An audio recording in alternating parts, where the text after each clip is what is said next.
Hi, everyone. This is JJ, the co-founder of GoodPods. If you haven't heard of it yet, GoodPods is like Goodreads or Instagram, but for podcasts.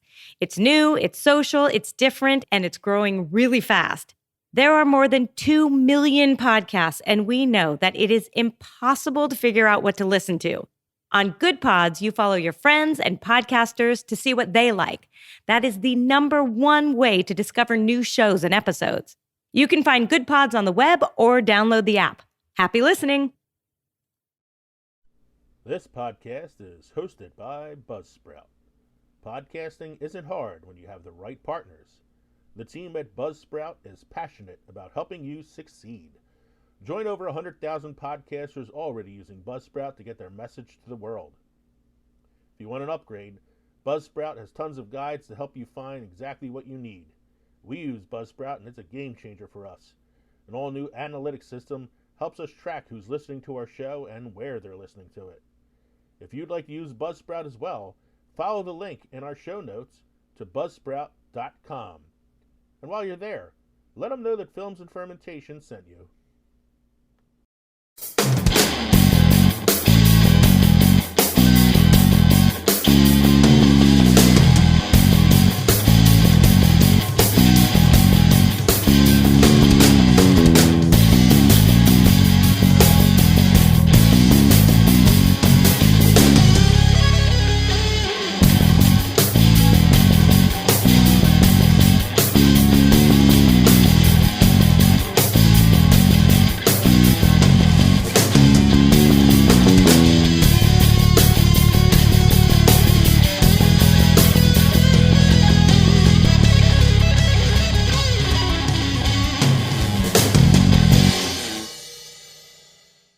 What episode are we doing? 110. Okay. I forgot to put that on.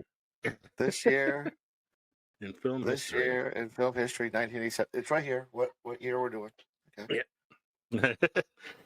Hey, everybody. Welcome to Films and Fermentation. This is episode 110. 110. 110. We are climbing up in the numbers right now.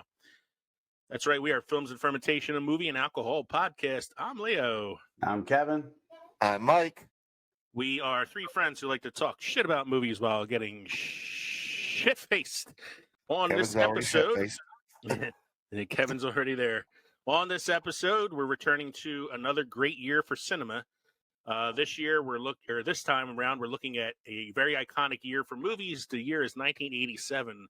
So once again, this is episode 110. This year in film history, the year 1987. Don't forget to drop us an email at filmsandfermentation@gmail.com or visit linktree.com/filmsandfermentation to find all of our social media and podcast links. As always, we will start at the most important part. What are we drinking tonight, gentlemen? What Glue that haven't keeps we this done show tonight, together. gentlemen?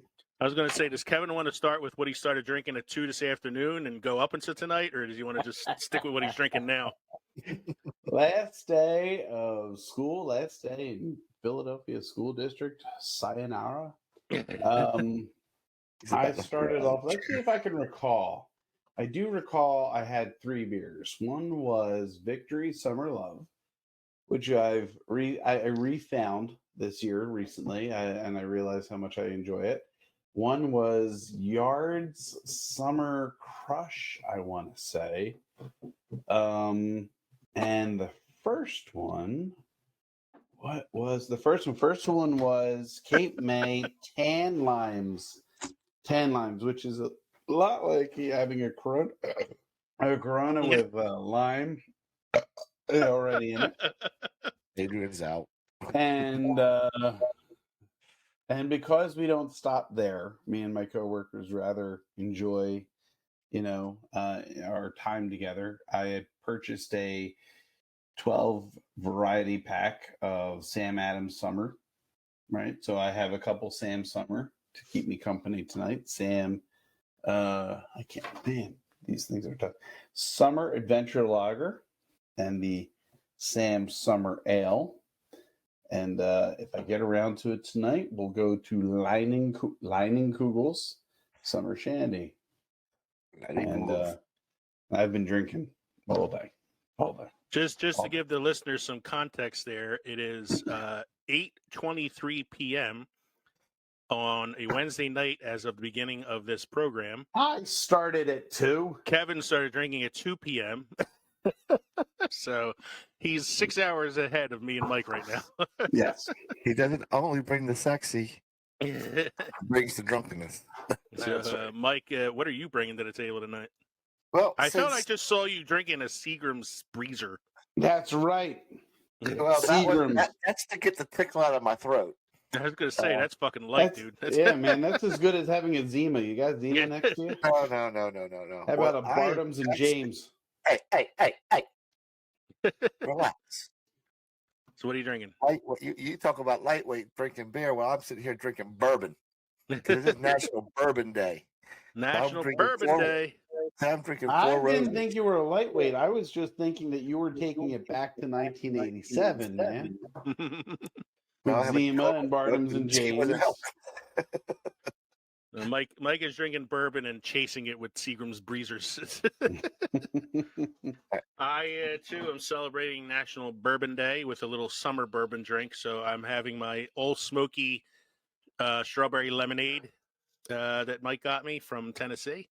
And I mixed mine, though, with Sprite. I needed a little bit of a mixer tonight. So it's Sprite and strawberry lemonade bourbon. Nice. I heard Katie was drinking the same thing, except she put it with strawberry lemonade. She actually used strawberry lemonade with the strawberry lemonade whiskey. So it's like... And she put it in a mixing bowl. No, she put it in a mug about that fucking big. Yeah, she's been having a rough week. Whiskey, the rest of it was... My wife's been having a rough week, you understand. So yeah, we do. So, Mike, anything important happened this week? This week in film history. You want me to take the first one since I wrote that Go down ahead, there? that's yours. Julia and Julia, also known as Julia, which came out in 1987, by the way, is the first feature film that was shot in an analog version of high-definition television. So 1987 was basically the first instance of some form of HD TV. Yep. Did you actually see that movie? I did not. I believe it's an Italian film. Yeah. But it's not one that I've seen. Isn't that the one where the one girl wants to cook just like the famous chef? No. That's Julia and that's Julie and Julia. Yeah. There's a difference? Yes. There is. One's an plural and singular. One stars Meryl Streep and the other one does not. One was in 1987. One was in 2000 something. So Mike, why don't you take the second one since this is in 1967 British film To Sir with Love, directed by James Cavill and starring Sidney Poitier, is first released in the U.S. Another one I can't say that I've seen. You know, I'm a Sidney Poitier fan. I don't think I've seen this one. They call me Mr. Tibbs. I've definitely seen that one. The Heat of the Night. I've definitely seen that one. I've definitely seen Sneakers and Lilies of the Field, but I haven't seen this one. What's the next one we got there? Oh, this is a good one. 1991, Robin Hood, Prince of Thieves opens, directed by Kevin Reynolds, and starring Kevin Costner and Morgan Freeman. Fuck with me, his he made best English accent ever. Yes, the in again, out again English accent. It's another movie with a great soundtrack, though. I'll tell you what, man, that was the makeout soundtrack of that year. Oh hell yeah! I was absolutely. Everything I do it for you. It was like a resurgence of Brian Adams. Yeah, it was. It's not a great movie, it really isn't. And there's a lot of flaws, but man, it's a fun fucking movie. Alan Rickman did a bang fucking job as Sheriff. Alan Rickman owns that film, yeah. But it's still a fun movie to watch. It's a waste of time that's worth the waste of time. You exactly 9:15. You 9:30.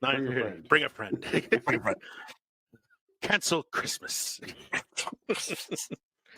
He gets hard out with a spoon. Why a spoon, cousin? Why not an axe or a sword? Because it's dull and a hurt more. So I got the last one here. This week celebrates the 30th anniversary of Jurassic Park, a movie that I have mentioned numerous times on the program as being one that's, really means a lot to me and has fed my love of movies over the years, and that I could still watch today and enjoy. And it's here. I would like to give a shout out to the Back to the Blockbuster podcast. They released their 101st episode this week, which was a revisiting of the 30th anniversary classic Jurassic Park. It was a very good episode. I highly recommend people check it out. The fun episode. And I want to say here and now, Back to the Blockbuster podcast, Films and Fermentation podcast. We should have a mega podcast at some point down the line. Mega movie podcast. A team up of epic movie proportions. With our powers combined. So I'm putting it out there to guys in Jackson and the guys over at Back to the Blockbuster. Let me know if you guys want to get together somewhere down the line and have some fun talking shit about films. Because we're going to come to kick ass and chew bubblegum. And we're all out of bubblegum. All right, Mike, you have a must-try beer or craft destination for us? A craft destination. This one is Arizona Wilderness Brewing Company. This brewery has an outdoor theme. Wait. Was that Arizona Wilderness or Weirdness? Wilderness. Wilderness. Okay, I thought I misheard you. Brewing Company. This brewery has an outdoors theme that extends to its beers with many taproom creations using local produce. Their seasonal Saddle Mountain Saison, for example, is made with local tangelos, and the Austrus is made with pink oyster mushrooms. A great way to sample their artistic brew is to stop by the pub and get a flight. There you go. Pink oyster mushrooms? Yes, pink oyster mushrooms. Okay. I know about this place. Not something. Three words I never thought I'd hear together in a beer recipe. It was the one that was on top for this day. I was a little distracted by Kevin just now because I'm trying to tell if he's wearing the sunglasses because the light's hurting his eyes or if he's taking naps in between segments. Yes. Your sound's off, Kev.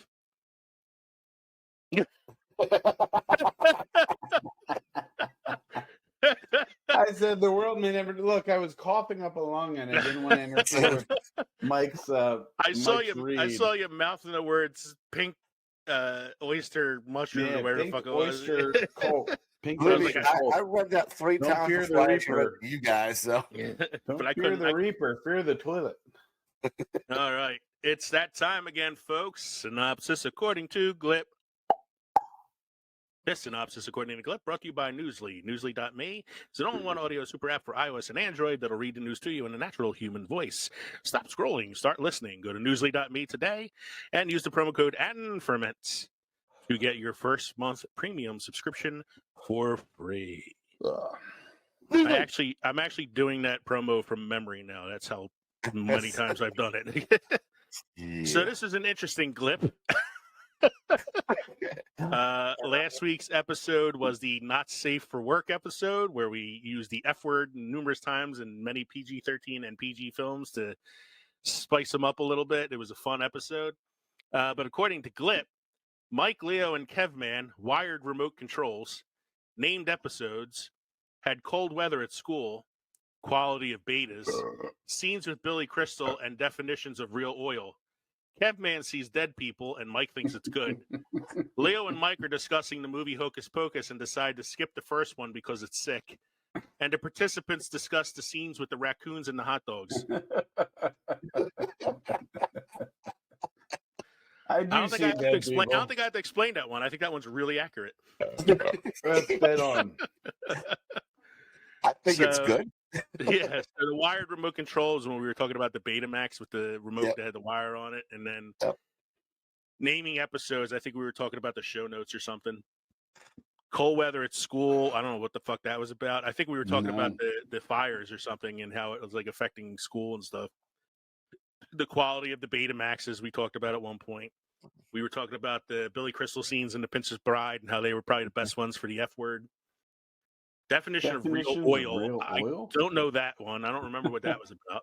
Kevman Sees Dead People. That was, of course, The Sixth Sense. Mike thinks it's good. I don't know what you thought was good. I'm sure it was something, probably drink-related.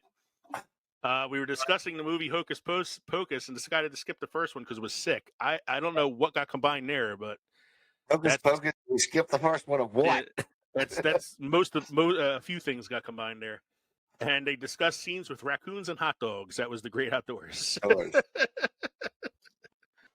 So, yeah, synopsis according to Glip did not disappoint this week. No. We will be right back after this short break with our main segment, This Year in Film History, the year 1987.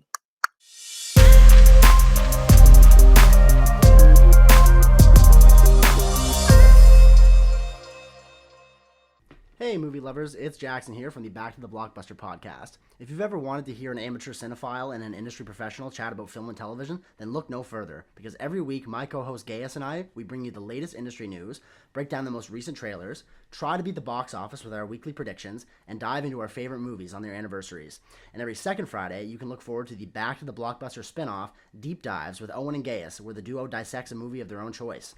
All this and more wherever you get your podcasts. Hello, Spooklings. I'm Jason. And I'm Kathy. And we're the hosts of the weekly podcast, All Hallows Eve Podcast. We are a husband and wife duo with a passion for anything spooky, macabre, and true crime, sprinkled with our own twist of comedy. We explore topics such as the history of Halloween, the Butcher of Plainfield, Hocus Pocus 2, urban legends, superstitions, and more. So come join us as we go down the rabbit hole that is All Hallows Eve Podcast. Listen and follow us at allhallowsevepodcast.com or your favorite podcast provider. Stay spooky, my friends. All right. Hey, everybody. We are back from that short little break. Thank you for staying with us here. We are going on to our main segment, a segment we have done a couple times before, This Week in Film History. In the past, we visited 1984, 1999. I believe we did 1993 one time. I don't remember all the years we did. I know we've done like 3 or 4 of these already. But this time around, this time, I should probably write them down. This time around, we are doing 1987 because when I was researching years to do for this episode, I couldn't believe how many friggin' movies were like amazing films that came out that year. This is a really, really good year for movies. So we are looking mainly at 2 things here. We are sticking with domestic gross. I am not looking at the worldwide box office. So the films are in order from number 1 to number whatever, based on just the United States box office alone. And it's an in-year release box office. So I'm not looking at anything that came out in like December of 86 and was still hanging on, the next year. These are all movies that came out within the year 1987. So these are truly 1987 films in every respect. So the first one on this list shocked me, really, really shocked me. I knew that this was a movie that did better than expected when it came out in 1987, but I did not realize it was the number 1 grossing film Let's see if our domestically. listeners know based on the song. Good night, sweetheart. Well, it's time to go.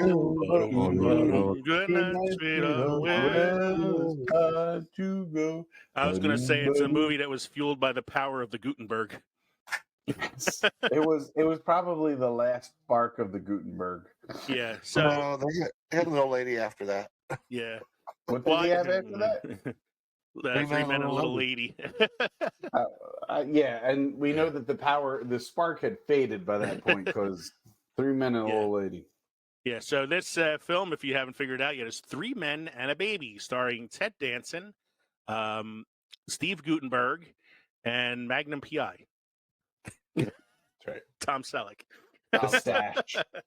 The He stash. goes by the stash. The stash was still there in 1987 when he did He this still has film. the stash now. Yeah. Well, he shaved it off for a Man, little while, some but people can pull it off. He pulls it off, and he pulls it off well without ever pulling it off. still a sexy man. That's right. So this is one of those films I think that benefited from an amazing trailer, because I remember the trailer from this film having that scene where they sing "Goodnight, Sweetheart," and I think it's that was part of the appeal that got people to come out and see this film. I think, but that being said, it opened at $10 million and closed at 167 million plus. That's fucking amazing. What people don't know is that the baby was actually played by Scarlett Johansson. Yeah. That was her first screen credit. That'd be funny if it was. But what you also got to think about, you got Ted Danson, who's just coming off Cheers. You've got Magnum PI. He's actually still on Cheers at this point. Yeah, he's in the middle of the run because Cheers ran until 1991. So he was like, and this is like, this was the point where Cheers was, I think, at the pinnacle. It was the #1 show on Thursday nights, and he was a superstar at that point. Yeah. You got Magnum PI, and then you got Gutenberg coming off all his, success. So this film followed Police Academy, Cocoon. I want to say Short Circuit. So like this is the epiphany of Gutenberg at this point. It is. But man, and all I'm going to say, gentlemen, is that Scarlett Johansson was born on November 22nd, 1984. Okay. When a baby would have been born. Old to be a baby for this film. No. You think it was released in 87. They had to at least film it a year or two in advance. I'm just saying. If I IMDb it, am I gonna be proven wrong? No, I am, but still. Or is this 6 hours of drinking talking right now? So this is also Walt Disney Studios motion picture. So is it currently on Disney Plus? Might be, but wasn't that actually called Touchstone prior to that? Wasn't it Touchstone before it became like Disney wanted to keep their name clean of like Disney They had I know one of Touchstone. They had Touchstone for more risque movies, but they also had Buena Vista Pictures too. Yeah, but this one wasn't that risky. This was definitely very. So was it put out as a Disney picture? Was it put out as a Touchstone or Buena Vista? No, it says distributor is Walt Disney Studios. So motion pictures. All right. Yeah, because they have a second one in the top 10 here, which I'm really did not know is a Walt Disney Studios picture. But we'll get to that one. The second one is a Paramount picture. Opened at $7 million and closed that year at 156 and change. Another one that surprised me at #2. I'm not as surprised about this one being in the top 5 as I was 3 Men Men and a Baby. Top 5. I'm just #2. Yeah, #2. #2 is a film that tells you to make sure you keep your rabbits safe. When Who Glenn does Close #2 work for? Keep your rabbits away from Glenn Close. Yes. The movie in question is Fatal Attraction. Look, she was just keep it in your pants. There was a misunderstanding, a simple miscommunication between her and Michael Douglas. Yeah, Michael Douglas couldn't keep it in his pants. Extramarital affairs per capita were down that year. Guys didn't want their mistresses boiling their rabbits and trying to kill them. This was bad, and then Ice Fix became worse. Well, that was Basic Instinct. That was in the 90s, I think. #3. So this one opened at #1, but didn't finish at #1 for the year because it opened at $26 million, which is by far the largest opening of 1987. And that is Beverly Hills Cop Deuce. Part 2. And that's where they should have stopped because 3 sucked. This is the one that closed at $153 million and change. Another Paramount picture. So Paramount had the #2 and #3 movie of the year. That's pretty good. This is definitely one of the better sequels, I think. Yeah. In movie history, sequels often are hit or miss, like Beverly Hills Cop 3. It's definitely a miss. But Beverly Hills Cop 2, I think a lot of people saw Beverly Hills Cop 2 before they saw the first one. Because this is also like the pinnacle of Eddie Murphy at this point as well.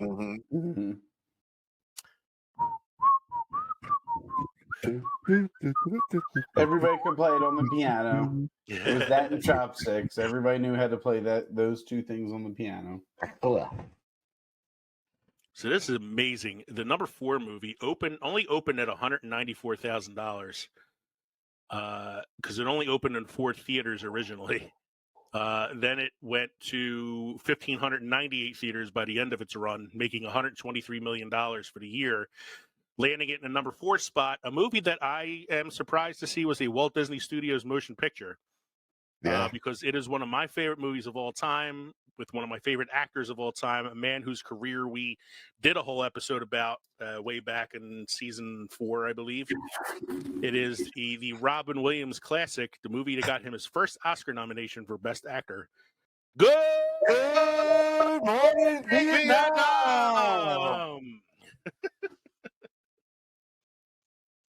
I love that movie. I saw that one in the theaters. I love. remember seeing this one in the theaters. It's the movie that made me like fall in love with Robin Williams as an actor too. Like I think it's what the made first. Mike enlist. Made Mike enlist. Yeah.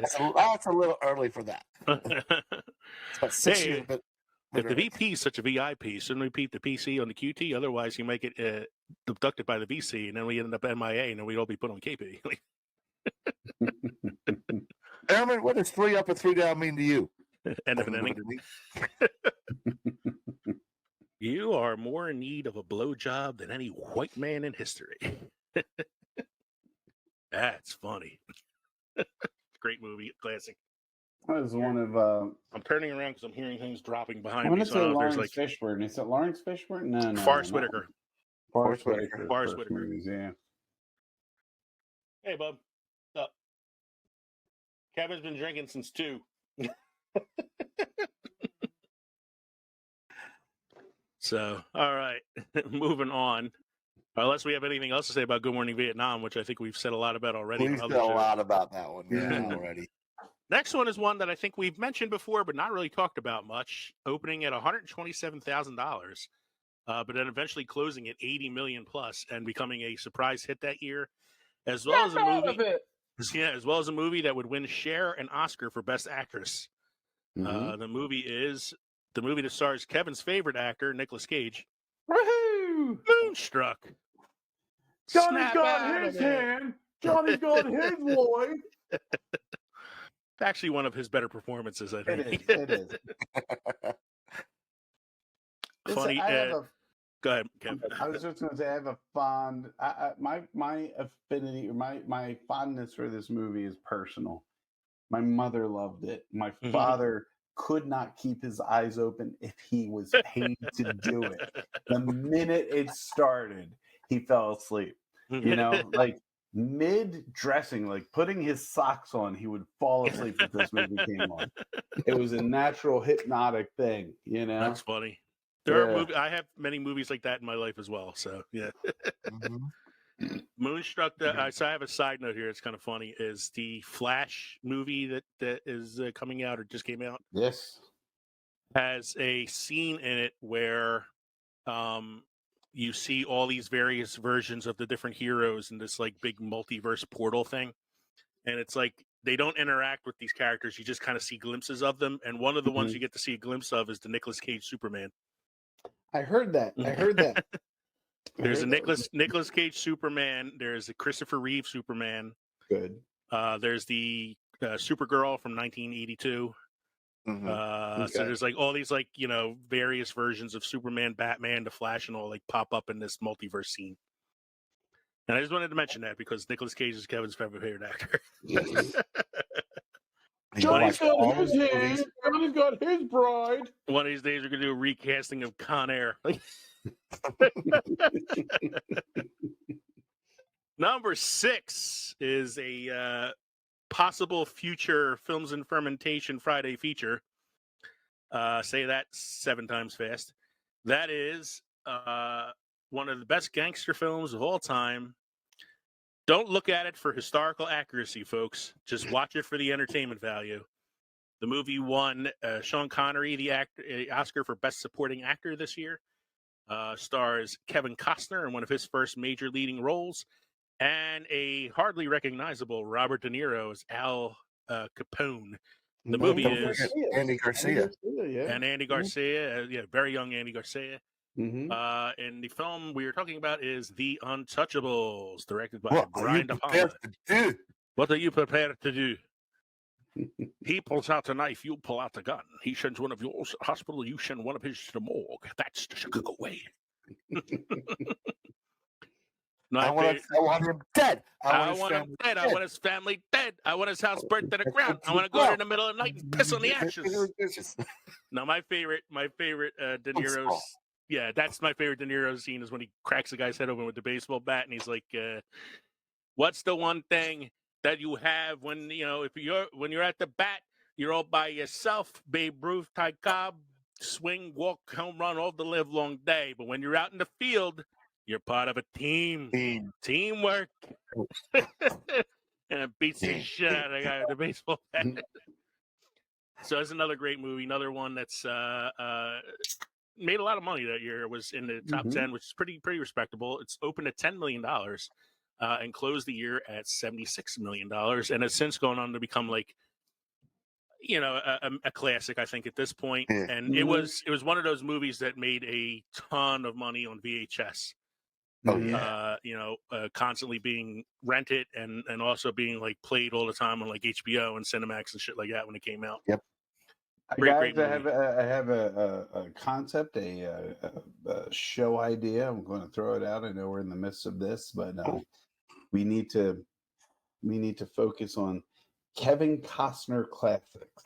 Guys, talk about alliteration, because no. You want to do a Kevin Costner I episode? think we can do a Kevin Costner classic episode, and we each choose 5 Kevin Costner movies, maybe 10, that you would put into the classics, because he has enough that would fit in there. But I mean, we could always do the career Kevin Costner, like we've done with Robin Williams and Spielberg and all that in the past. Yeah, but then we got to touch on Waterworld. Yeah, but you can like split it though, because you can talk about his successes as an actor and his successes as a director in the movies that weren't so successful. Yes, I guess. All right. Just I heard a fun story. I saw a fun video about Kevin Costner earlier. That if we do an episode about Kevin Costner, I'll have to save it for that. So, Number 7. One of the few movies in my lifetime that I have never seen, starring Michael J. Fox, The Secret of My Success. Again, very rarely we come across a movie I haven't seen. Yeah. This is one of them. A talented young man can't get an executive position without rising through the ranks, so he comes up with a shortcut, which also benefits his love life. This wasn't the one where he was heading to L.A. and drove his car off the road and hit a fence and had to do community service. Wasn't that Doc Hollywood? Oh, yeah. The one we talked about before has the great scene with Julie Warner coming out of the water. Yes. So have either of you guys seen Secret of My Success? Because I have not. Well, now that I know that it wasn't about him driving his car into a fence, then no, I haven't seen that one. All right. Hold on a sec. My computer is not charging, and I don't know. There we go. Next one on the list here, number 8. One that I've seen, but not in a really long time. Yeah. Stakeout. This is Emilio Estevez and Richard Dreyfuss, right? That is correct. Yep. Opened at $5 million and closed at lost my place here. $65 million for the year. I was actually surprised that those two movies were as high as they were. Secret of My Success, Stakeout. I want to say another Stakeout stands out stronger in my memory than the first Stakeout does. Yeah, because I think Stakeout was kind of like playing on the coattails of like Beverly Hills Cop. Right. It's kind of like the same way another 48 Hours stands out stronger in my memory than 48 Hours. That's because you're too young to remember 48 Hours. That's why I said most people probably know Beverly Hills Cop 2 better than they know Beverly Hills Cop 1. age thing. You got to think in 1987 I was 10, so I was seeing a few more films than I was in 1983. Speaking of great movies that came out in 1987, number 9. I couldn't believe this one wasn't higher on the list. I really thought this one was going to be one of my top favorites. Opening at $6 million, closing at $65 million. Coined the phrase, "I'm getting too old for this shit." Yeah, and I stole it now. I'm getting too old for this shit. Yeah, we're all getting too old for this shit now. Starring Danny Glover and a very, very young, very coiffed and beautiful Mel Gibson. That's right. His Fresh hair off of was Mad perfect. Max. Yeah, the Man, film his hair was is perfect.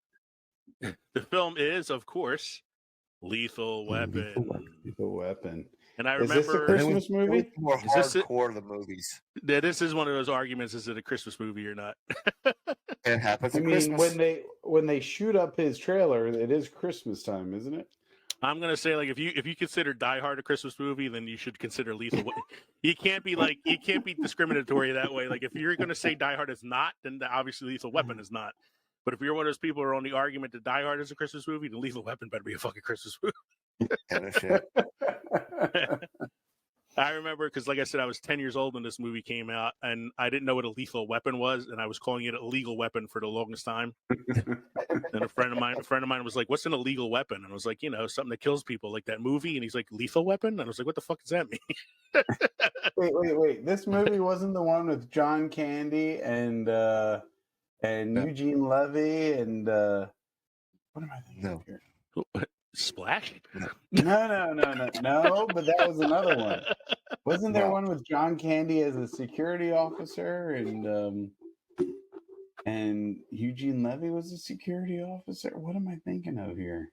I don't know. You can figure that one out. You can figure that one out while Mike and I move on to number 10. Oh, you guys are no fun. Look it up, man. We got a long list here. We got to keep a long moving. list here, yeah. And we're going to eventually start doing what we did before and like kind of picking a few out here and there. Number 10. There's a lot. I know. Like I'm trying to figure out like where are we going to stop this at, because there's so many movies. Like you said, 200 movies on this list. Yeah, but in like the top 60 have some like really good ones. The top 60 is great. So let's start like kind of flying through this a little bit. Number 10 stars Jack Nicholson. Who else is in this one? Michelle Pfeiffer. I'm having trouble, man. Why is this not taking me to where I want it to go? This is pissing me off. But are you clicking on it to get to the? Yeah, I'm trying to get to IMDb, and it's taking me to the box office. Armed and Dangerous. Lethal Weapon was Armed and Dangerous. Armed and Dangerous. Yeah, that's not what I'm talking about. So this is, folks, this is what we talk about when we say that we like to talk shit about movies. We're getting shit-faced because we are starting to get a little shit-faced here. Like Kevin's been shit-faced. I'm on my second big-ass mason jar of bourbon right now, so Which is the V-Swig starring Susan Jack Nicholson, Susan Sarandon, Cher. And Michelle Pfeiffer. Was it Michelle Pfeiffer? Yes, it was Michelle Pfeiffer. Oh yeah, because this is young Michelle Pfeiffer. This is sweaty, moist Michelle Pfeiffer. You said moist. I was watching an old Karen Gillan Doctor Who episode and made me think of sweaty and moist. Oh lordy! But this is another good one. Another one I haven't seen in a really long time, which is. Yeah, I was pretty young when I saw it the first time. Number 11, we talked about on the movies that made us, Dirty Dancing, with Swayze and Jennifer Grey, which I don't think we really have to get into that one too much. No, not again. Number 12 is a Arnold Schwarzenegger fucking classic. You are one ugly motherfucker. Yeah, let the listeners guess that one, man. I ain't got time to bleed. You got time to duck? What else did they say in that one? If it bleeds, we can kill it. Get to the chopper. Get to the chopper. We are, of course, talking about Kindergarten Cop. Jesus. Number 12. Not the Doomer. Predator. Number 12 on the list, opening at 12 million, closing at 59 million and change, is Predator, the original, the best of them all still. You know, there's been 9 million sequels and spin-offs and offshoots, and none of them have been as good as the original. No. Speaking of Billy Crystal, Indeed. I had no way to segue from Predator into the next film. Danny DeVito was in Predator. You can make the Danny connection. DeVito was a between Predator. Danny DeVito was in Predator. You make the connection there, man. Billy Crystal was the guy in the suit that was the monster. Yeah, it was all that. Yeah, that's it. That's it. So the next one All the is blue scrub. He was named Mike Wazowski. what? Mike Wazowski. That was the name. Mike Wazowski was the name of the Predator on his Okay, homeland Mike planet. Wazowski. Mike Wazowski. So the next one stars Billy Crystal, Danny DeVito, and Anne Ramsey, who was best known as Mama Fratelli in The Goonies. And this film actually garnered her an Oscar nomination for Best Supporting Actress. Throw Mama from the Train. From the train. Weird ass movie. This was a retelling of, what was it? Two Strangers or It's Strangers on a Train, yeah, because it's Strangers on the the old Train, what is it? I can't think of the writer's name. Who did like 10 Little Indians and all that. Yeah. You know what I'm talking about. I can't think of the writer's name, but she wrote Strangers on a Train, and it's kind of based on that concept in that Danny DeVito wants his mother murdered and asks Billy Crystal to do the job for him. And, hilarity ensues. The funniest movie about murder ever. Because of all people to ask to kill your mother, let's ask Billy Crystal to do it. Yeah, get Billy Crystal to do it for you.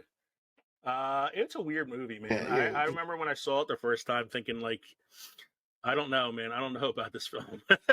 Like, I think it made money off of the title because it's a great title. The concept and Anne Ramsey, who was just hilarious in this and in The Goonies. So, came up with that. It's Agatha Christie was the writer I was trying to think of. The next one is another really weird one. Well, this is based on a television series, TV show. Yeah, well, it's based on a TV show. It's Dragnet, starring Dan Aykroyd and Tom Hanks. But it's a very, very strange adaptation of the TV show Dragnet. It went way out to left field. It was like Dragnet was a very straight-laced, serious cop drama, and this one didn't know whether it wanted to be a drama or a comedy. This introduced me to paganism. Yeah, yeah, right. Because they're hunting pagans in the film. Yeah, that go right there tells you how strange this fucking movie was. Wasn't Christopher Glover in it? Not Christopher Glover. Crispin Glover? Not Crispin Glover. Christopher Plummer.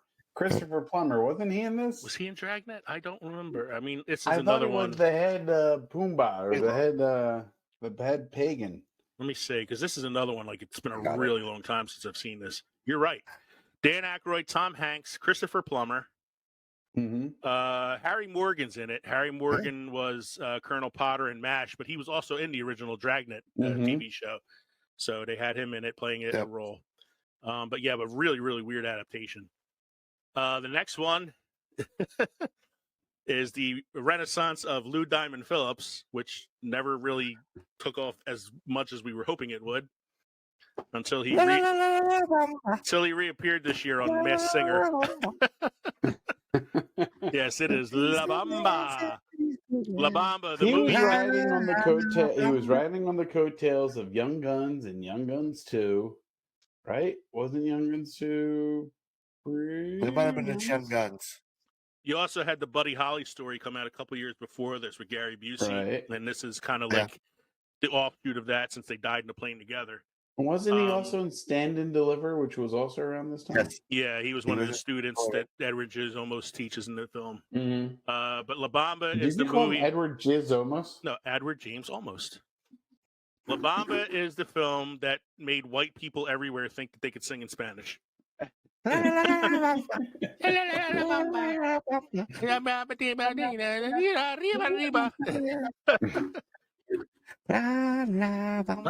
Number 16 is, of course, my mother's favorite movie. RoboCop. That poor man. That poor man. $8 million it opened to, closed at $53 million. According to the world's craziest director, Paul Verhoeven, it is a Jesus metaphor. You're coming with me. It's because Jesus is known for saying that in the Bible. Turn the other cheek and come with me if you want to live. RoboCop, though, classic, one of the films that made us. We've talked about it a million times already. It's not one we have to keep going over as much as I would like to spend a whole episode on RoboCop. Number 17 is Outrageous Fortune. This one, I feel like I don't think I'm too familiar with this one either. Was this Shelley Long, Bette Midler. Bette Midler? I think it was No. Bette Midler. Bette Midler, Shelley Long. Shelley Yep. Long, yeah. Two women unknowingly share the same man, but when he disappears, both go out looking for him and enter his surprisingly dangerous life. Mm. I've Yeah, never seen it. I remember. so- I remember the movie poster for this. It's the two of them hanging off of a cliff. Mm-hmm. But that's all I know about it because I've Yep. never seen the actual film. Number 18 is a good movie. It's an Albert Brooks film, Broadcast News. Mm-hmm. I'm going to kind of go a little quickly here. We'll stop on ones that we really want to talk about. Number 19 is The Living Daylights. One of the Timothy Dalton ones, right, Mike? Dalton. It's his first. It's the first one. First one for Timothy Dalton as James Bond. Mildly successful, coming out in 19 that year. Yeah. Eddie Murphy having a big year because he also had Eddie Murphy Raw, the stand-up movie event that's finished 20 that year. Great fucking stand-up routine, man. Great one. Yeah, great one. Known Guys, for I that. need to point something out. I do. Yes. I'm sorry. Anyway, I've been going through the movies. There is a common denominator, a common thread, if you will, with these movies in 1987. Is it that they all And came it out in is. 87? Well, that too. Yes. That's but Robert Prosky has been in like 98% of the movies that came out in 1987. I have to Now, look up Robert if you don't Prosky. know, Robert Prosky was the guy that was in Broadcast News, Mrs. Doubtfire. He was the one in charge of Oh, the yeah, children's yeah, show. He's been in. I'm looking these up, and all the actors and actresses they change except for him. He's in every single one. He was in. He was the TV executive in Mrs. Doubtfire. Yes. Yeah, Robert Prosky. Yeah, wow. Yes, but he's been in Dragnet. He's been in La Bamba. He's been in Predator. He was the Predator. He was. He was in. Eddie Murphy Raw. He was the white guy that Eddie Murphy was He was the guy referring in the to. crowd, white guy in the crowd. So I'm looking at 1987 here. So in 1987, he was in Broadcast News. Uh-huh. He was also in a TV show called Old Dogs, the TV show Murder, She Wrote. He was in Big Shots. He was in the TV show Hill Street Blues. He was in Outrageous Fortune. And he was in an episode of Alfred Hitchcock Presents. Like, that's a pretty busy 1987. Yeah, I'm telling you, man. That's where his money came from. So getting back to the list, number 21 is the greatest Thanksgiving film of all time, because it's probably the only Thanksgiving film I could really think of. Planes, Trains, and Automobiles. Why are you holding my hand? This is Thanksgiving, Charlie Brown. Why are you holding my hand? Why are you kissing my ear? Where's your other hand? Between two pillows. Those aren't pillows. Great fucking movie. You're going the wrong way. Good one. I know where we're going. One of those like yearly rewatches. It's Thanksgiving time. Let's watch some Planes, Trains, and Automobiles. Let the turkey settle and we'll just watch some Planes, Trains, and Automobiles. That's right. Number 22 is a cheat because Walt Disney didn't make enough money that year. They had the re-release of Snow White and the Seven Dwarfs from the 1930s. Well, this was Apparently before they they did- started their Renaissance era with the Little Mermaid. This was the lead up. They had to have something to get people back into theaters. So I think they were also. This was also the time that they were doing like their vault thing, where it was like get it now before it closes in the Disney vault and all that shit. So. Mhm. Yes. Number 23, the a jelly donut. Full Metal Jacket, Stanley Kubrick classic. Of course, in my opinion, it's only classic for like the first half hour or so. Yeah. But there's some people actually will argue that the rest of the movie is worth it too. But I kind of just really only like the first half hour or so. Yeah. I Were prefer you to born watch. a fat, slimy, scumbag, puke, piece of shit, private pie, or did you have to work on it? I prefer to watch Platoon. Platoon. Yeah. So My charger is really not working at all right now. It's pissing me off. Do we need to pause for a minute? I'm trying to pause it because I don't want to lose You anything. best So. unfuck yourself, or I will unscrew your head and shit down your neck. So we're going to be Okay. flying through these now because there are a lot of movies on this list, and we want to make sure we do justice to some of the ones that deserve to be talked about. So number 24, Nightmare on Elm Street Part 3, The Dream Warriors. Many people Well, they should have stopped. where they should have stopped. A lot of people claim this is one of the best of the Nightmare on Elm Street films. It's one of my favorites of the series. Mhm. Last Emperor, number 25, Steven Spielberg film. Yep. 26 is the film that taught us that greed is good. Wall Street. That's right. 27 is a movie that made Kevin fall in love with Kim Cattrall. That's right. And the local movie, Oh, Could I have been had 40. a shot. It was local. It was local. It was filmed in Philadelphia. Mannequin. Mm-hmm. Mannequin. Number 28 is a Steve Martin classic, Roxanne, Mm-hmm. which is a modern day take on the Cyrano de Bergerac story. Mm-hmm. Blind Date, which is one of Bruce Willis's first films. yes, it was. Again, I was 10 years old when this movie came out, and I thought blind date meant that she was actually blind.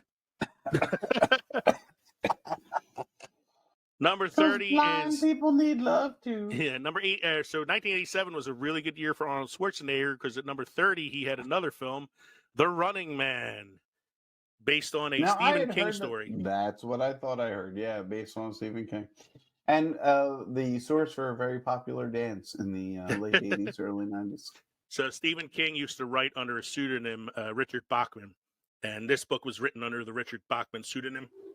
And he would use it for books that weren't necessarily the genre that he was normally known for. So this was like more sci-fi than it was horror. Sci-fi action. Yeah. Yeah. Now the novel is really, really different from the film. I've read the book, and it's very bleak. A lot more bleak than the film is. But I really do like the movie because it's one of those Arnold specials where you get some really, really good one-liners. And we're only about 5 years away from this becoming an actual game show, especially if the writer's strike continues. It's really going, yeah. I keep waiting for The Running Man to come out on TV.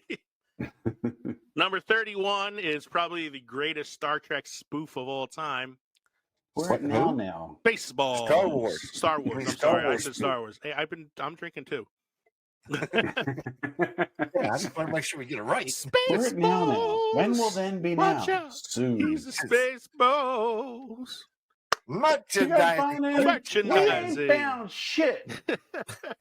I thought of that the other night when I was at the Phillies game. Because the guys came out to clean the bases, and how they drag those things behind them. And I'm watching them clean the bases, and I nudged Katie, and I went, "Look, Kate, they ain't found shit." Speaking of Kevin Costner, oh wait, I skipped one. I'm sorry. Number 32, a cult comedy classic, Summer School. Summer School. I love Summer School. Where have you been?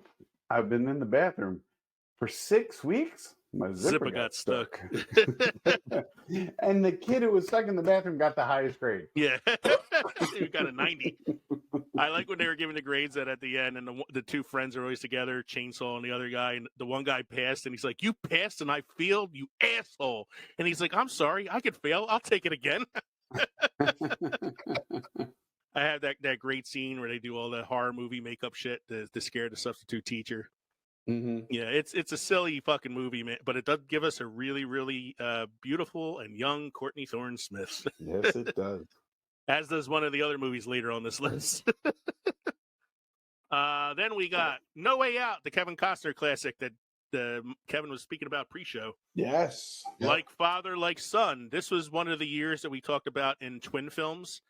And this is a year where there's like 5 movies that are all about like fathers and sons switching places. And one of them is Like Father, Like Son.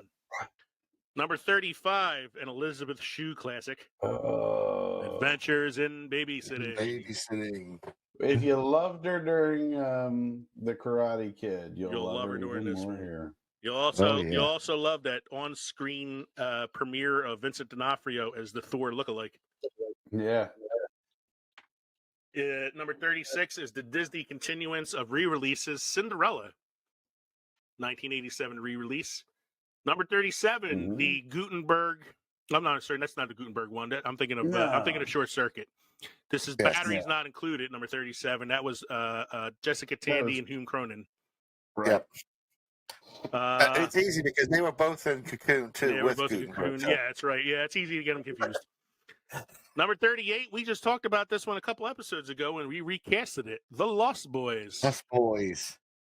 One thing I hate about what's the name of it? Santa Clara. All the goddamn vampires.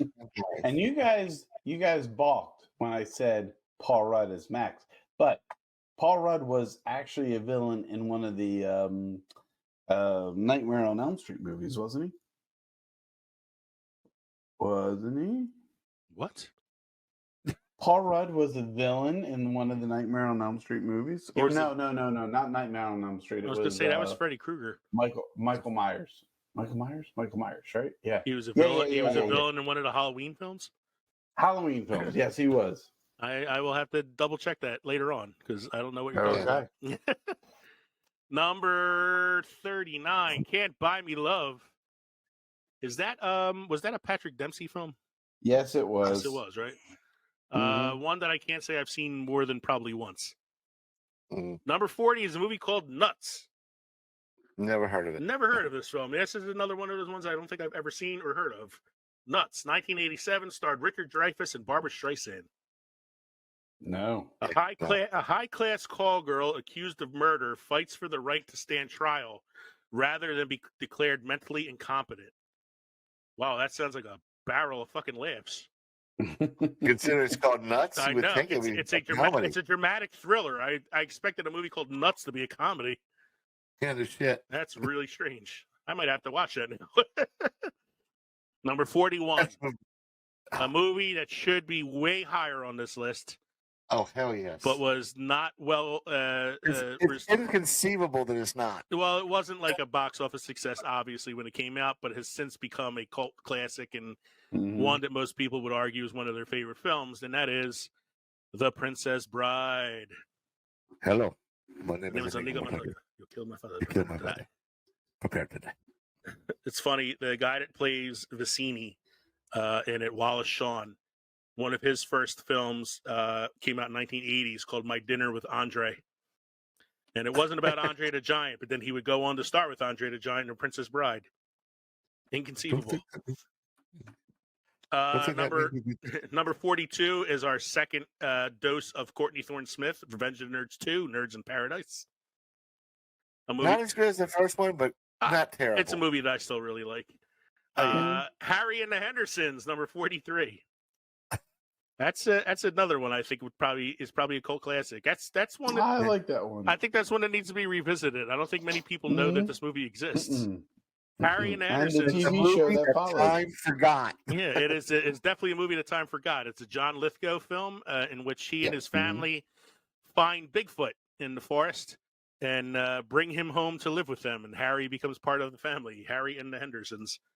It's a good family film. It's not like it's not one you have to worry about watching with the kids, you know. As opposed to number 44, Police Academy 4, Citizens on Patrol, followed by 45, Overboard, which was Goldie Hawn and Kurt Russell. Baby Boom, which was a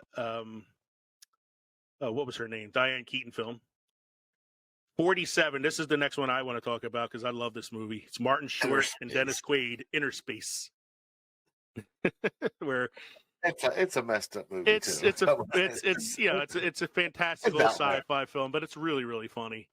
It mostly has to do with Martin Short and the physical comedy that he puts himself through to play the role of a man who has another man shrunken and inside of his body. Meg Ryan is in this film as well. She is. And that's where her and Dennis Quaid got together. That's right. And produced the Quaid that's in The Boys. Yes, that is Jack Quaid. 10 Men, number 48. I don't know what that movie is.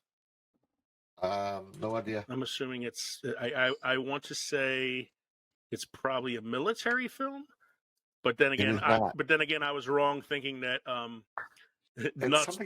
Wrong thinking that Nuts was a comedy.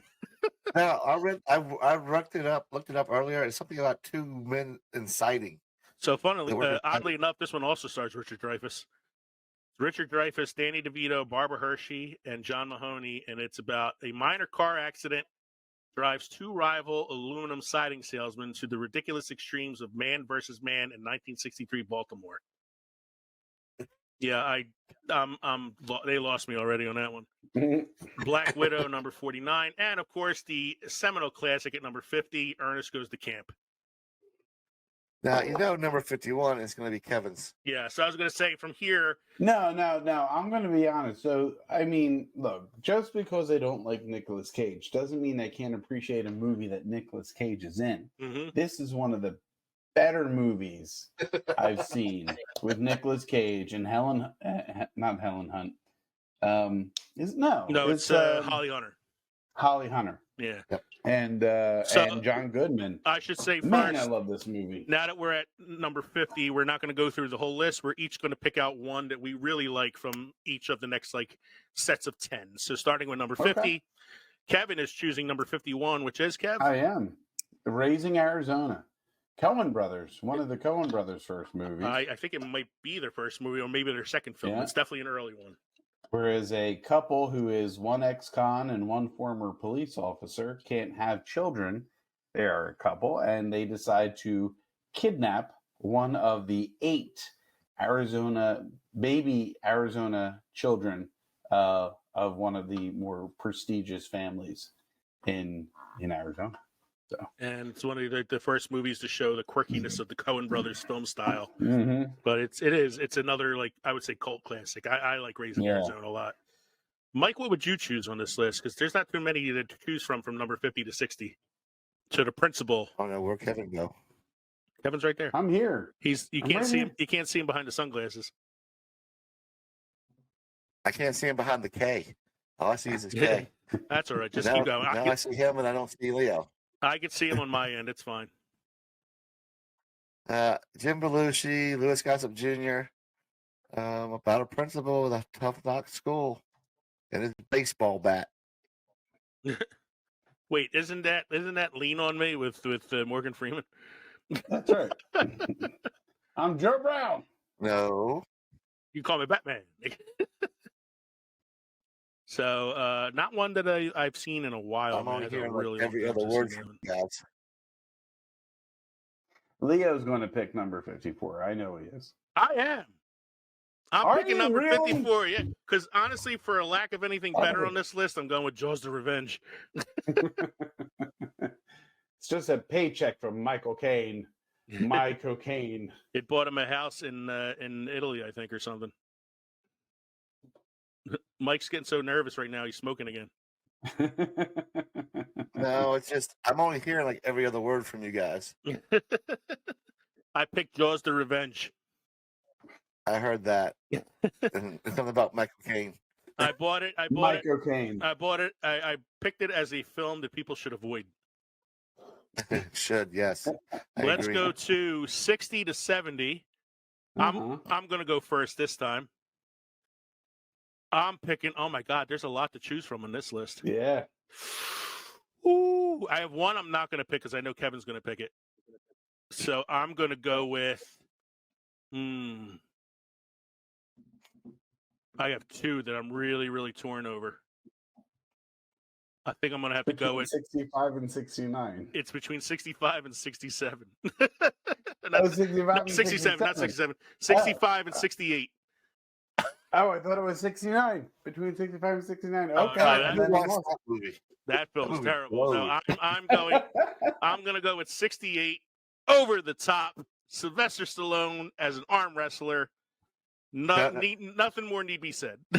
He was a truck driver, arm wrestling. Who arm wrestled. To buy a truck. And basically abducted his kid from military school. Exactly. So, Mike, I'm going to go to you next. What are you choosing? Oh, well, I guess I'm going to have to go with a different one since you picked the one I was going to go with. Oh, really? I'm going to go with I picked that one. Project X. I picked that one thinking. Oh. I picked that one thinking you were going to pick 65. No, I'm going to go with Project X. This is not. This is not the film about the parties. This is the film about Matthew Broderick and the monkeys. Training the Going into monkeys to space. fly during a nuclear war. Very sad film. No. It's very Nuclear sad. Wars, film, but War very Games. good Wrong movie. one. Wrong. No, you're mixing up your Matthew Broderick's. It's War Games with Monkeys. Yes. So, Kevin, which one are you going to choose then? Oh man, well now I'm torn. Oh, come I on. think I'm between 60 and 69, man.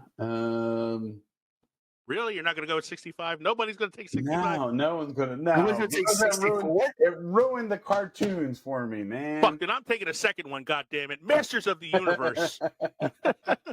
He But fucking I'm taking man. 64. Born in East LA. I was Born in East LA. LA. So, Kevin, you could take 2 then, too. How's that? Well, then I will take 60, Some Kind of Wonderful, who, we kind of, the Leah Thompson thing that was kind of already kindling within me because of Back to the Future and Eric Stoltz and Mary Stuart Masterson, right? Which I know is kind of chick flicky, but I still digged it. It was very good. But then Superman for our last performance of Superman by They should have stopped the at great 3. Christopher Reeves. Should have stopped They at should 2. have stopped at 2. That's gonna be They should have nice. stopped with the Richard Donner cut of part 2. So that takes us to 70 to 80. So, Kev, you go first on number 70 to 80. All right, I'm going first. 70 to 80. I'm going with shit. No, not that one. Number. No, I can't give it. I didn't. Okay. Number 79, Back to the Beach. There Back you to the go. Beach, which I want to say was Annette Funicello. Yeah, it's or Annette Funicello, Funicello and Frankie Avalon. Frankie Avalon. Mm-hmm. And it also had, what was her name? She played Aunt Becky. From Lori Full Loughlin. House. Yeah. Right. Oh. She's the one that's in prison now for lying to get her daughter in college. Well, Yeah. you gotta do what you gotta do for your kids, but So, yeah, that's a funny one, man, because that was like an homage to those beach films that they were in the 60s. Yeah. The Humunga Cowabunga from Down Under. Mike, which one are you going with?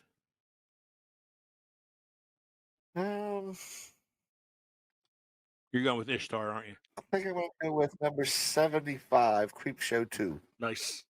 It's another one. Mm-hmm. Better than Creep Show 1, I thought. Yes. I think it was better than Creep And we Show left you yours. 1. You left me mine. I know you left me mine. Flowers in the Attic. No, mine is of course my favorite slasher horror film of all time, number 72 on the list that year, Hellraiser. The original Hellraiser. Yeah, I knew you were a big fan of V.C. Andrews. I did. Yeah, I'm a big V.C. Andrews fan. I was a little torn here because I do love Hellraiser as my favorite horror film, but Prince of Darkness is a good film too, and it's a John Carpenter film, which made me hurt to have to pick against it. So, 80 to 90. Don't see anything on here that I would pick. 86, Disorderlies. Disorderlies, maybe. That was a Michael Keaton film. Danny DeVito, right? No, not Danny DeVito. It was Michael Keaton and Christopher Lloyd, right? Nope. Was it Michael Keaton and Disorderlies? What am I thinking of? I don't know what you're thinking. There was a movie with Michael Keaton and Christopher Lloyd where they played guys in a mental institute who escape or something. No, these are 3 guys, 3 orderlies that taking care of a rich guy. Oh, is that the one starring the Fat Boys? Yeah, I think it's the Fat Boys. The Fat Boys, the rap group from the 80s, the Fat Boys. Yeah. Disorderlies. Yeah, that's what that is. Yeah, I don't see anything else on that list. I would say Hope and Glory. I remember watching it. I wouldn't say it's a great movie, but it was a movie about London during World War II, throughout the bombing and everything. Like, I remembered it. Stands out in my head. That's about as much as I can say about that. That's all I'll say about that. So we'll go through 90 to 100, and then after that, I'm just going to throw a few out here and there. So 90 to 100, I'm going to go with, I think there's one on here that Mike's going to choose.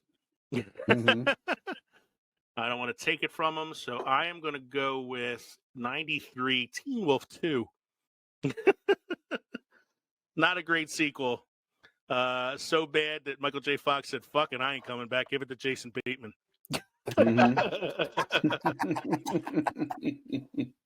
And I chose that one because I have a feeling Mike is going with number 94. That is a good movie. I'm not. No, That's what they I should- like House 2. I hated House 2. The second story. I prefer House 1 with the greatest American hero. So what are you going with then? The Chipmunk Adventure? Well, I'll go with House 2 and say how bad it was. Just like, you know. So that's a movie to avoid for Mike there. So, Kev, do you have any in that last 10 there that you would say? But this one is the one I think it is. And yep, Who's That Girl? Which is a Madonna movie, one of Madonna's earlier movies. Mm-hmm. You can tell because it wasn't that successful. Right. And this was a remake of Bringing Up Baby, which I really appreciate, which was Cary Grant and Katharine Hepburn. This was Madonna and somebody else. And this was just a modern 80s take of Bringing Up Baby. So that is the top 100 films. I'm just going to briefly name a few from the bottom of a part of the list here. Number 102, Evil Dead 2, Sam Raimi classic. Everybody should check that one out.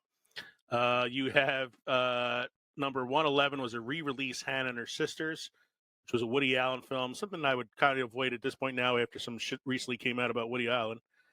Leonard Part 6, number 112. That's a Bill Cosby film. Fucking stay away from that film with all your might.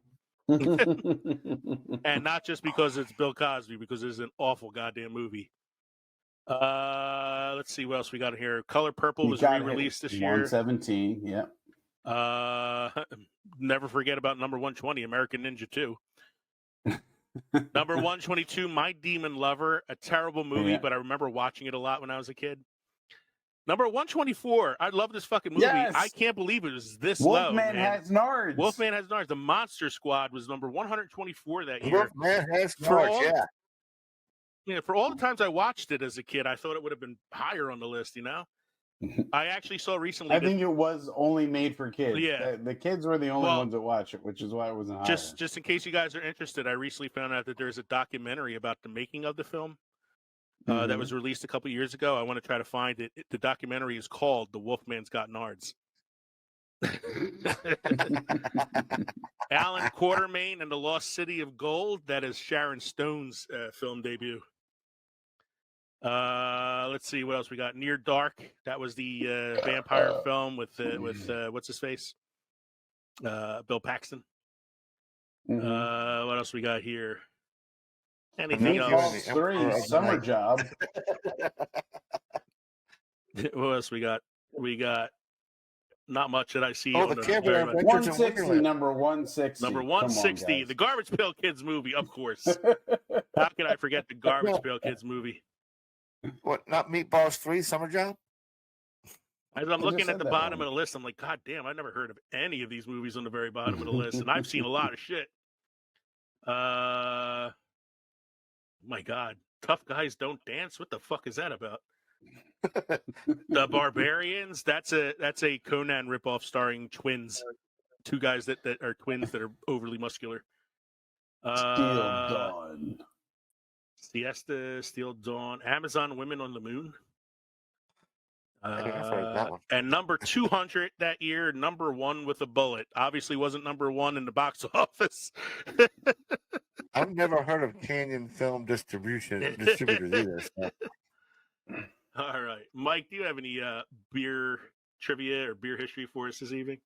Got some beer history for you boys. Egyptian medical records dating back to the 1600 BCE include dozens of prescriptions that use beer as an ingredient. Physicians believe beer nourished all 3 parts of the human soul, the ka, the ba, and the aka. For me, it nourishes the kidney, the liver, and the sphincter later on that night. All right. How are our drinks this evening? Kevin, how was your drinks from 2 o'clock on? Everything worth it? Everything's delicious, gentlemen. It is summer, and I have christened summer, Leinenkugel Summer Shandy, and all the Sam Adams Summer Seasonal, and all the summer craft beers that I had at Maggie's in Philadelphia. Delicious, a great beer selection. Very good. I did the strawberry lemonade Old Smoky whiskey with Sprite, thinking that it would, be good to cut it a little bit, so I wasn't going too hard on it. But the second one that I made for myself was more whiskey than anything else, and so I'm feeling it pretty good. If you're somebody out there who wants to try to drink some whiskey, but you're afraid of the taste, get some Old Smoky strawberry lemonade because it does not taste like straight whiskey. It's very, very, very, very refreshing with a little bit of burn on the end. Mike, how was your bourbon with your Sea Breeze Chaser? My Four Roses bourbon, very good. On the rocks. Yeah, I like the Four Roses. I'm gonna sleep good tonight. So thank you, everybody, for joining us tonight for episode 110, This Year in Film History, as we revisited the year 1987, a very, very good year for cinema. We hope you enjoyed listening to the podcast as much as we enjoyed recording it for you. Don't forget, you can email us at filmsoffermentation@gmail.com or visit linktree.com/filmsoffermentation to find all of our social media and podcast links. You can support the show on Patreon, or you can go to teespring.com at the Films Fermented storefront and buy some of our merchandise to help support the show. Also, give us some likes, some shares, some 5-star reviews, some downloads, some subscriptions. Yep. Buy some merch. I'll even take a handshake or two.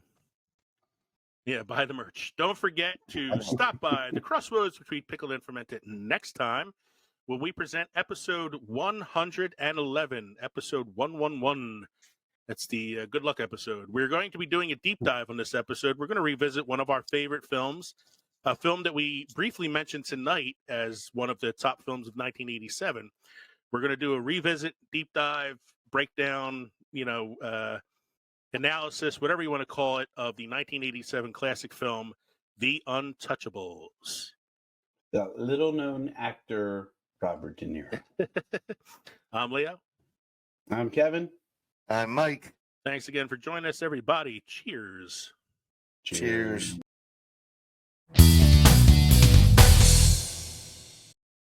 We have to have them probably sign a waiver or something. They're like a permission slip. Are you okay being on a podcast about beer consumption, alcohol consumption? Are you okay with your children being on a podcast that's normally listed as explicit content? Don't listen to episode 109. So Mike, I was saying, so on Fridays now, I'm sorry. on Fridays now, I'm going to recommend a movie on Twitter that people should watch. So if you guys have a suggestion for anything, let me know. It doesn't have to be something like new. If it's like an older film that you like and you think people should watch, like I rewatched Some Like It Hot recently. Okay. And I fucking movie so awesome, and I feel like that's one I might recommend at some point. So the first recommendation I did was this past Friday. I recommended a movie that I had talked about on the podcast a couple weeks ago called The Artifice Girl, and it was about the AI program that is used to catch child predators, and it starts to get a mind of its own. All that. So I tweeted a recommendation for that film, and then the writer, director, and star of the film, his name's Franklin Rich, was being interviewed by the guys from the Everything Wrong With videos. Okay. They were interviewing him on their podcast this week, and it was a really cool podcast. It was a good interview, and he gave his information out at the end. So I tweeted him, and I was like, hey, I saw Artifice Girl. I really loved it. I wanted to thank you for making that film. I said it got to me in a way that not many movies have recently, and I really, really enjoyed it. And I quoted the tweet I put where I recommended it as our Friday feature. And today I got a like back from him and a message that said, thanks, guys. And I was like, wow, I got the guy that created the movie. All he said was thanks, guys, but that was enough to get me excited. Well, yeah. So I was like, that's cool.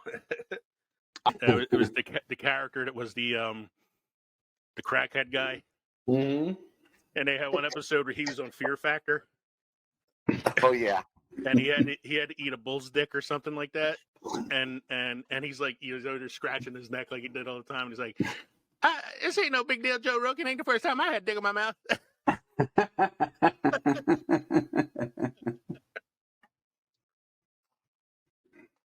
Oh,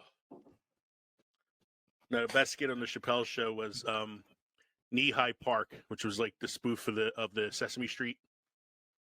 Mm-hmm. Mm-hmm. The character comes out and looks like Oscar the Grouch, and he sings a song called "Fuck It." That's why I said, "Fuck it." Your camera froze on you, Lee. Yeah, I know my charger keeps turning off on me too. But And we we're can back. still hear you. You can still hear me? I can still hear you. Still recording. That's Hello? fine. Hello. You're just frozen in space. We can move on. Moving on. God, I hope this records. Oh, God bless.